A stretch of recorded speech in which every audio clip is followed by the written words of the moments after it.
Aux portes de l'épreuve, il y a les sereins. Vous êtes préparé combien de temps?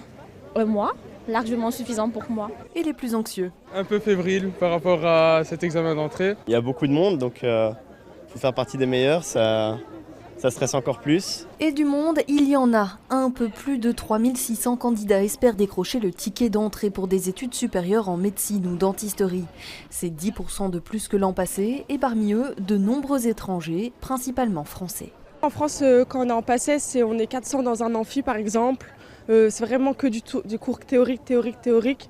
Alors qu'ici, on est plus ouvert sur les stages, sur la pratique. Ils sont 4 candidats non belges sur 10 à présenter le concours cet été. Un chiffre à la hausse, limité par un quota final. La législation prévoit que s'il dépasse 30% des lauréats, alors il y a un classement qui est opéré entre eux, donc du meilleur au moins bon, si je puis m'exprimer ainsi, et on ne prend que 30% du total des lauréats, ceci de manière à éviter que nos auditoires demain soient complètement, je dirais, complets avec des étudiants qui viennent de l'étranger et moins de place pour les nôtres, évidemment.